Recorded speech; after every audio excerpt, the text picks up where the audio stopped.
Next candidate. May I come in, sir? Yes, come in. Sit down. Thank you, sir. Admit. তোমার নাম? মোৰ নাম সাদ্দাম হুছেইন। তোমাৰ শিক্ষাগত অৰ্হতা কিমান? স্যাৰ স্নাতকোত্তৰ সমাপ্ত কৰিছোঁ দৰ্শন বিভাগত। দৰ্শন বিভাগত মেজৰ কি? দৰ্শন আছিলে মেজৰ। হয় স্যাৰ। ফিলচফি। হয় স্যাৰ। দুজনমান গ্ৰেট ইণ্ডিয়ান ফিলচফাৰৰ নাম কোৱাচোন। স্যাৰ ডক্টৰ হলগুৰি ৰাজেশনন আৰু স্বামী বিবেকানন্দন। স্বামী বিবেকানন্দ। হয় স্যাৰ। আচ্ছা, প্ৰতি বছৰে 12 জানুৱাৰীৰ দিনটো হয় স্যাৰ ৰাষ্ট্ৰীয় যুৱ দিৱস হিচাপে পালন কৰা হয়। হয় স্যাৰ। এই কোনজন মনীষীৰ জন্মদিনটোক ৰাষ্ট্ৰীয় যুৱ দিৱস হিচাপে পালন কৰা হয়? স্বামী বিবেকানন্দন। স্বামী বিবেকানন্দ। Very good. ফিজিকেলত কিমান নম্বৰ পাইছা? Sir 39.4 out of 40। Out of 40। কি পোষ্টৰ কাৰণে এপ্লাই কৰিছা? স্যাৰ মই হাবিলদাৰ পোষ্টত এপ্লাই কৰিছোঁ। হাবিলদাৰ। বৰ্তমান কি কৰি আছে? স্যাৰ মই জব কৰি আছোঁ কনষ্টেবল AISF। AISFৰ ফুল ফৰ্ম কোৱাচোন। Sir Assam Industrial Security Force. Assam Industrial Security Force. Industrial Security Force. ইয়াৰ মুখ্য কাৰ্যালয় ক'ত? স্যাৰ শোণিতপুৰ জিলা বাহবাৰী। বৰ্তমান পোষ্টিং ক'ত তোমাৰ? স্যাৰ মই গুৱাহাটী পানীখাইতিত আছোঁ CTI। তোমাৰ এক্সট্ৰা কো কাৰিকুলাৰ এক্টিভিটিজ কিবা আছেনে? তুমি তো হাবিলদাৰত এপ্লাই কৰিছা, নিশ্চয় NCC থাকিব লাগিব। হয় স্যাৰ NCCB চাৰ্টিফিকেট আছে মোৰ। NCCৰ ফুল ফৰ্মটো কি? Sir national credit corps. National cadet corps.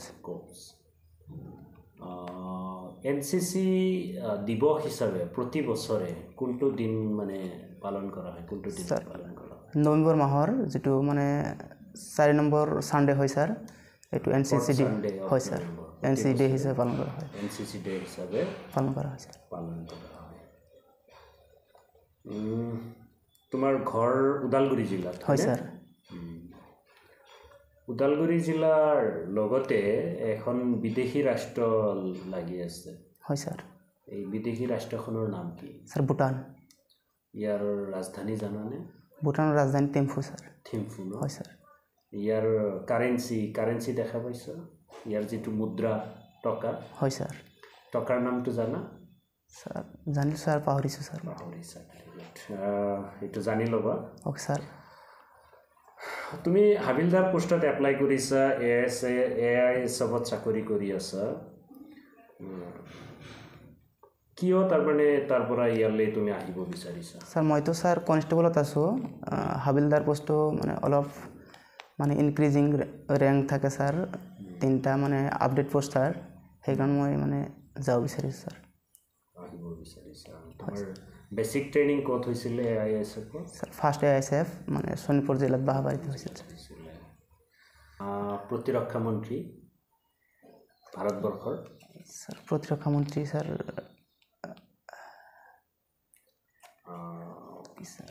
সৰি স্যাৰ মই কনফিউজ হৈ আছোঁ স্যাৰ। ভাৰতবৰ্ষৰ প্ৰতিৰক্ষা মন্ত্ৰী শ্ৰী ৰাজনাথ সিং। হয় স্যাৰ। আৰু ভাৰতবৰ্ষৰ গৃহমন্ত্ৰীগৰাকীৰ নাম কি? কেন্দ্ৰীয় গৃহমন্ত্ৰীগৰাকীৰ? সৰি স্যাৰ মই কনফিউজ হৈ আছোঁ। জানিব লাগে হয়নে? ভাৰতবৰ্ষৰ গৃহমন্ত্ৰীগৰাকী শ্ৰী অমিত শ্বাহ। হয় স্যাৰ। জানি ল'ব লাগে। তুমি বিহুৰ বিষয়ে জানানে নাই? অসমীয়াৰ যি জাতীয় উৎসৱ জানো স্যাৰ। বিহু প্ৰধানত ভাগ কেইটা? স্যাৰ 3টা স্যাৰ। 3টা ভাগ। এতিয়া স্যাৰ এতিয়া বৰ্তমান অসম চৰকাৰে বন্ধ কৰিলে। হয় স্যাৰ। কোনটো বিহুৰ ছিজন চলি আছে এতিয়া? মাঘ বিহু, ৰঙালী বিহু, কাতি বিহু। বৰ্তমান কি বিহুৰ? ৰঙালী বিহু স্যাৰ। ৰঙালী বিহু। হয় স্যাৰ। অসমৰ কেইখন জিলা আছে? মুঠ জিলা কেইখন? 35খন স্যাৰ। 35খন। আটাইতকৈ শেষত কোনখন জিলা হৈছে? স্যাৰ তামোলপুৰ জিলা স্যাৰ। তামোলপুৰ জিলা। আচ্ছা, তামোলপুৰ জিলাটো কোন জিলাৰ পৰা কাটি লৈছে? পুৰণি কোন জিলাৰ লগত আছে? স্যাৰ এইটো আছিলে স্যাৰ বঙাইগাঁও আৰু সৰি স্যাৰ কোকৰাঝাৰ আৰু তামোলপুৰটো আগতে বাক্সা আছিলে।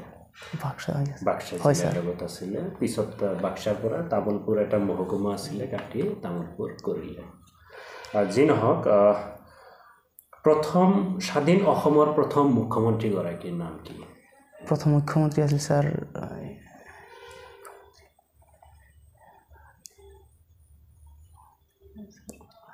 গোপীনাথ বৰদলৈ ডক্টৰ গোপীনাথ বৰদলৈ ছাৰ গোপীনাথ বৰদলৈৰ নাম শুনা পাইছা হয় ছাৰ তেখেত আছিলে স্বাধীন অসমৰ প্ৰথম মুখ্যমন্ত্ৰী তোমাক এটা কথা সুধিব বিচাৰোঁ তুমি AISF হিচাপে চাকৰি কৰি আছা হয় ছাৰ কিমান দিন হ'ল চাকৰি কৰা ছাৰ মানে প্ৰায় 3 বছৰেই হ'ব 16 তাৰিখত 3 বছৰ হ'ব ছাৰ আচ্ছা 15 তাৰিখ আহিলে 3 বছৰ হয় ছাৰ এই 3 বছৰত পুলিচক মানে দেখা যায় বহু ক্ষেত্ৰত সাধাৰণ মানুহে পুলিচক মানে ইমান ভাল চকুৰে নাচায় কেতিয়াবা দেখা যায় অলপ পুলিচ আৰু মানুহৰ মাজত সংঘাত হোৱা দেখা যায় বিভিন্ন ক্ষেত্ৰত তোমাৰ কি অনুভৱ তুমি চাকৰি কৰি কেনে পালা ছাৰ যেহেতু মানে পুলিচ ছাৰ ৰাইজৰ ৰক্ষণাবেক্ষণৰ বাবে থাকে ছাৰ আমি এইটোৱে মানে ট্ৰাই কৰে ছাৰ কিন্তু কিছু সব মানুহ একেই নহয় বা চবেই একে নহয় ছাৰ তাৰ ভিতৰত কিছুমান ভাল বেয়া মানুহ থাকে ছাৰ সেইকাৰণে মানে কিছুমান মানুহে বেয়া পায় মানে বেয়া মানুহেই বেয়া পায় ছাৰ চবেইতো মানে ভালৰ কাৰণে ট্ৰাই কৰে ভাল পুলিচ এজনৰ এটা গুণ কোৱাচোন মানে ভাল এজন পুলিচ বিষয়া ভাল হাবিলদাৰ এজন হ'বলৈ কি গুণ থাকিব লাগিব ছাৰ মানে তেওঁৰ মানে মনোভাৱটো ছাৰ ভাল হ'ব লাগে মানে সকলোৰে যাতে সমভাৱে চাই এইটো এটা মানে তাৰ ভিতৰত কোৱালিটি থাকিব লাগে ছাৰ অসম পুলিচৰ যিটো প্ৰধান শ্লোগান হয় ছাৰ শ্লোগানটো জানা তুমি হয় ছাৰ কি আছে জনহিত